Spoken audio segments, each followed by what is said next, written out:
Hello अस्सलाम वालेकुम दोस्तों, मेरा नाम मोहम्मद बाबर है और आज की इस जेक्यूरी की क्लास में हम कुछ वेरिएबल्स बनाना सीखेंगे और वेरिएबल्स के साथ हम अपनी इनपुट वैल्यूज़ को ऐड करना भी देखेंगे कि हम दो वैल्यूज़ को किस तरीके से ऐड कर सकते हैं जेक्यूरी की मदद से। तो सबसे पहले मैं अपने ड्रीमवीवर की फाइल में आता हूँ और यहाँ पर दो इनपुट फील्ड्स बना लेता हूँ। इनपुट टाइप बटन, आईडी रख देता हूँ value1 और इसके नीचे मैं एक बियर डालकर और एक और इनपुट ऐड कर देते हैं और इसकी आईडी में value2 रख लेता हूँ।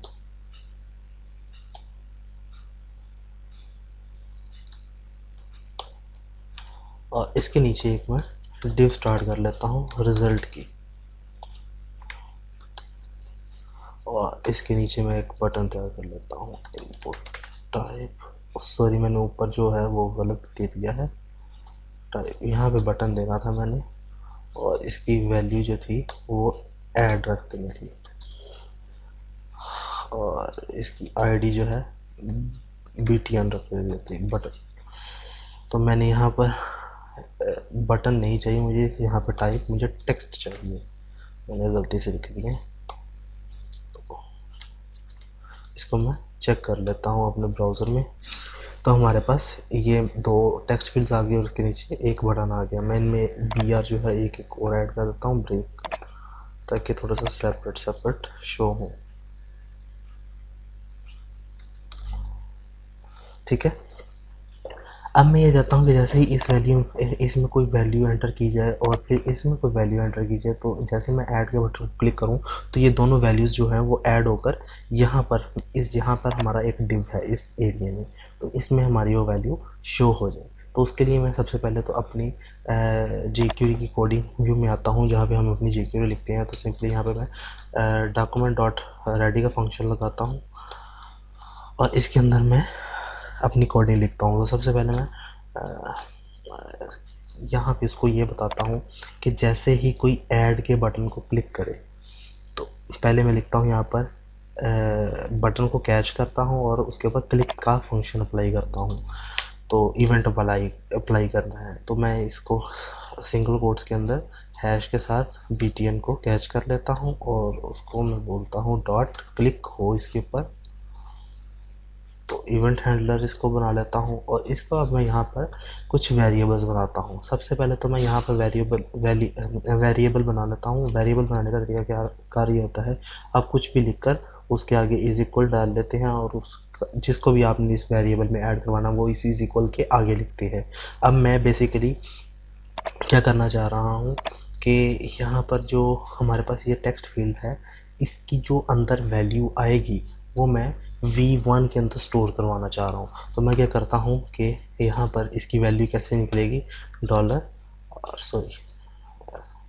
यहाँ पर मैं कैच कर लेता हूँ value1 को, जो मैंने इसकी दी हुई थी value1, इसको मैंने कैच किया इस इनपुट फील्ड को, टेक्स्ट फील्ड को, और यहाँ पर इसकी मैंने वैल लिख दी। अब जो भी उसमें डाटा एंटर करेगा वो हमारी वैल्यू जो है वो इस v1 में स्टोर हो जाएगी। और इसी तरीके से v2 के लिए भी मैं सेम यही कोड को कॉपी पेस्ट कर लेता हूँ और value1 की जगह पे value2 और v2 इसका वेरिएबल बना लेता हूँ और इसको सेव कर लेता हूँ। अब मैं इसको यहाँ पर एक वेरिएबल और बनाता हूँ। मैंने इसको कहा कि जैसे ही ये हमारा बटन को क्लिक करे तो दो वेरिएबल्स बने, तो वो वेरिएबल्स के साथ मैं ये करना चाहता हूँ कि इन दोनों को ऐड करना चाहता हूँ। लेकिन कहाँ पर ऐड करना चाहता हूँ, वो मैं ऐड करना चाहता हूँ अपनी इस डिव के अंदर। तो मैं डिव को कैच करूँगा, यहाँ पर डॉलर हैश रिज़ल्ट का जो डिव है इसको कैच कर लेता हूँ और इसके अंदर टेक्स्ट ऐड कर दूँगा और वो टेक्स्ट क्या होगा, v1 प्लस v2। अब इसमें एक मसला है, वो क्या मसला मैं आपको यहाँ पर दिखा देता हूँ। मैं इसको रिफ्रेश किया, मैंने यहाँ पर 10 लिखा, यहाँ पर 20 लिखा और इसको ऐड करता हूँ तो ये 10 20 आ गया। बिकॉज इसलिए कि इसमें जो वैल्यू स्टोर हो रही है वो एज ए स्ट्रिंग स्टोर हो रही है और स्ट्रिंग जो है वो कभी भी ऐड नहीं हो सकती। स्ट्रिंग हम बोलते हैं ABC वगैरह को, तो a प्लस बी कभी भी जमा नहीं हो सकते। तो उसने भी वही किया है, a उसके लिए ये अभी a है और ये उसके लिए अभी b है, तो उसने a b बना दिया उसको। तो मैं ये चाहता हूँ ये इसको एज ए स्ट्रिंग ना यूज़ करे बल्कि एज ए इंटीजर यूज़ करे। तो उसके लिए हमारे पास यहाँ पर एक फंक्शन है, तो मैं v1 को v1 के अंदर ही दोबारा स्टोर कर देता हूँ। यानी कि उसका तरीक़ाकार ये है कि आप इस वैल्यू को एक फंक्शन के ज़रिए से चेंज कर सकते हैं स्ट्रिंग से इंटीजर में। तो मैं v1 एक और फिर वेरिएबल बनाता हूँ।